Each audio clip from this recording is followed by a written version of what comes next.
Bismillahirrahmanirrahim. Assalamualaikum warahmatullahi wabarakatuh. Good morning, everyone.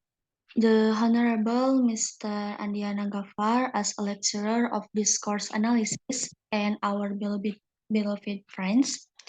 First of all, I would like to request permission to Mr. Andiana Ghaffar to open in this presentation. Today we are going to the presentation, and the topic that we will explain is discourse and genre. Okay, let's start our presentation by saying basmalah together. Bismillahirrahmanirrahim. Before we start our presentation, let me introduce our group. From Genre-4th. I'm Hafidatul Ilmi as a moderator and the first speaker. And the second speaker is Sinta Nur Arsy, and the third speaker is Agria Rindiani, and the last speaker is Diana Novita.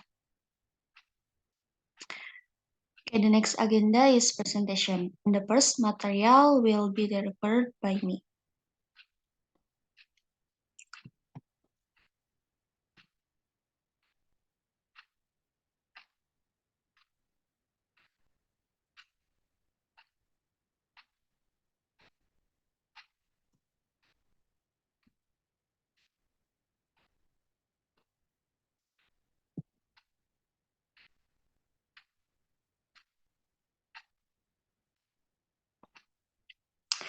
Okay, what is a genre? Genre are way in which people get things done through their use of spoken and written discourse. Genre are activities that people engage in through the use of language. Academic lectures and casual conversation are examples of spoken genre.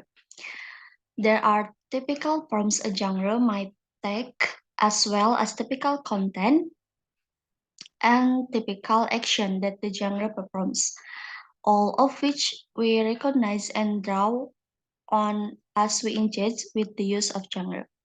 The first is the Sydney School of Genre Analysis. Genre analysis and English for specific purpose, rhetorical genre study, choice and constraint in the use of spoken and written genre, and assigning a text to a genre category. Next is relation between genre. A recent development in genre theory has been the notion of genre network, genre chains, genre sets, and report of genre. A key issue here is the way the use of one genre may assume or depend on the use of a number of other interrelated genre.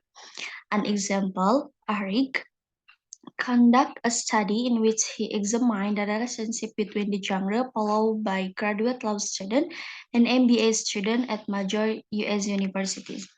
Arik found different genre for each student he observed, as well as across the two subject areas. He also discovered the genre for it. The way they prepare their assumes was very different. In law, for example, he found informal study group session and hornbooks, legal case summaries, to be important, while for MBA, student class discussion and oral presentation of business case made important contribution to their assessment result. Uhrig argued that to help students in this situation, it is not enough to just examine the final assessment that is required of them. It is also necessary to find out more about the genre they are involved in as they prepare for the assessment.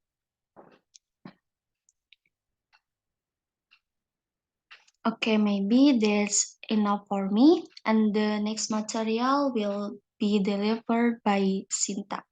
Sinta, time is yours. Thank you, moderator. Next slide.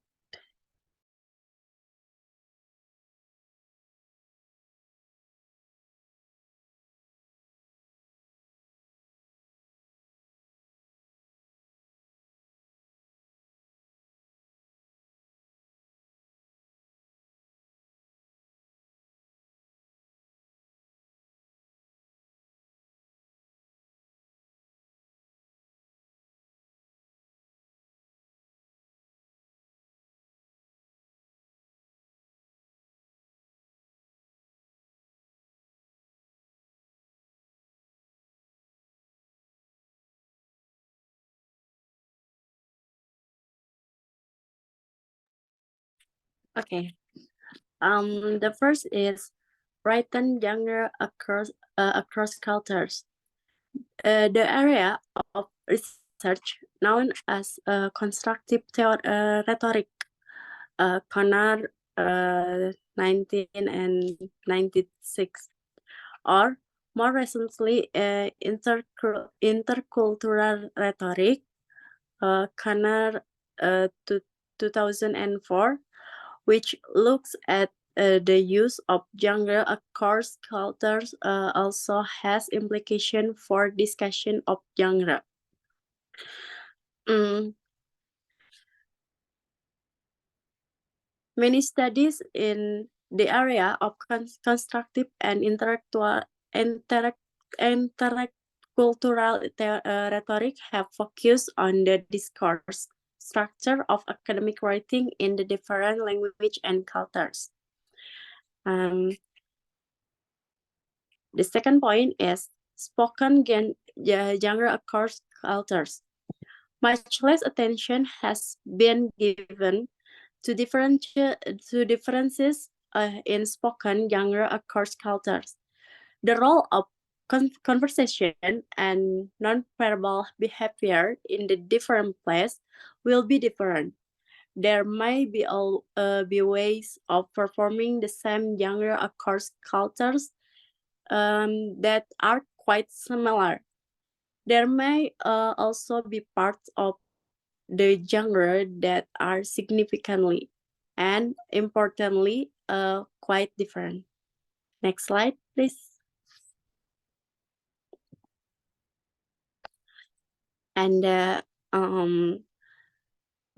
in the last point for me is genre and academic writing. The notion of genre is especially important for the teaching of academic writing. This has been taken up, however, in different way in different parts of the world. There are including in genre and academic writing. The first is the discourse and academic writing. The second is language and academic writing. The third is academic writing and meta discourse. The fourth is interactive rhetorical research, and the last is interactional rhetorical research. Maybe enough for me. Back to moderator. Okay, thank you, Sinta, for your explanation. And for the next material will be delivered by Diana. Diana, time is yours. All right, thank you, moderator. Next slide, please. All right, the next point, I will explain about step in genre analysis. The step then should be use flexibility and selectivity depending on the starting point of the analysis. The purpose of the analysis that aspect of the genre that we want to focus on the level prior knowledge we already have of the genre. For the first step, however, is a college is a college sample of genre you are interested in. According to Batia suggests, taking few randomly chosen texts for exploratory investigation, a single typical text for detailed analysis, or larger sample of text if we wish to investigate a few specific features. Currently, the more sample you can collect of the genre, however, the better you will be able to identify typical feature of genre. For the next step is consider what is already known about the particular genre. This include knowledge of setting which is it occurs as well and any convention that are typical associated with genre. For information on this, we can go to exciting literature such as guidebooks and manual, as well as seek a practical advice on the particular genre. And for the next is need to refine the analysis by defining the speaker or writer or the text, the audience of the text, and their relationship with each other. That is who use the genre, who writer in the genre, who read the genre, and what roles the reader from are they read the text. We also need consider the goal or purpose or the text. That is why do writer write in the genre. The next slide, please.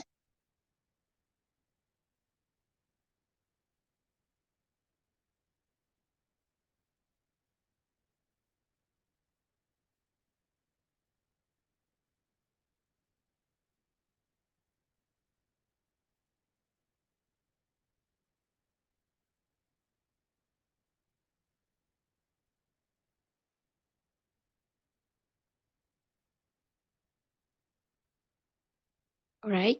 The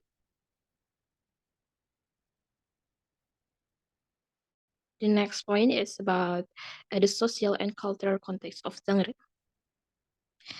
An important stage in genre analysis, then an examination of social cultural context in which a genre used. In the case of written text, factor that might be considered include. For the first one is the setting. For the first one is the setting of the text. For the third one is the focus and perspective of the text. And third one is the purposes of the text. And the next is the intended audience for the text. And the next is their role and purpose in reading the text. And the next is the relationship between the writer and reader of the text. And the next is expectation, conversation, and requirements for the text. And from the next, the background knowledge, value, and understanding it assume the writer share with their reader, including what important to the reader and what is not. And for the last one is the relationship the text has with other texts. Maybe that's all for me. Back to moderator. Okay, Diana, thank you for your explanation. And for the last material will delivered by Agria. Agria, time is yours. Thank you, Ilmi. Please, next slide.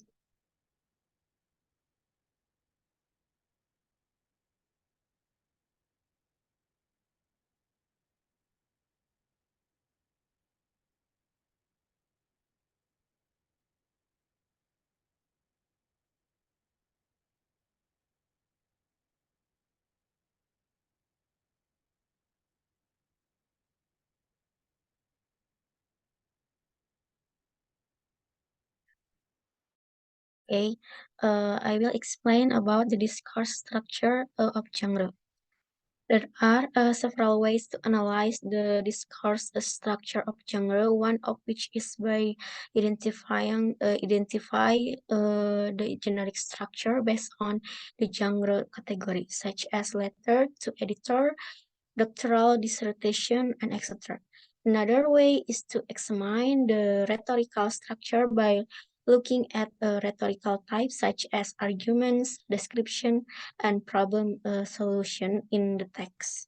So the example is the discourse structure of thesis and dissertation. Next slide.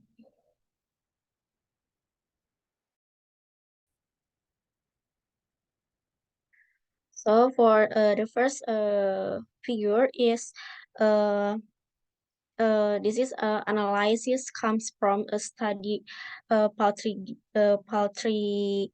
Gay, that examines thesis and dissertation is different studies.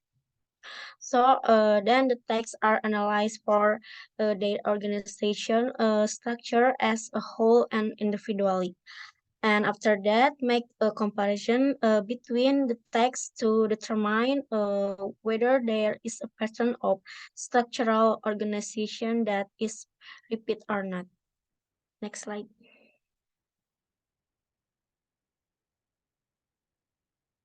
And the second is an abstract analysis of doctoral dissertation, both in terms of its generic and rhetorical structure.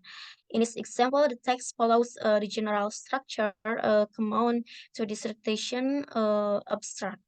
So this is also an example of a problem solution text. Next slide.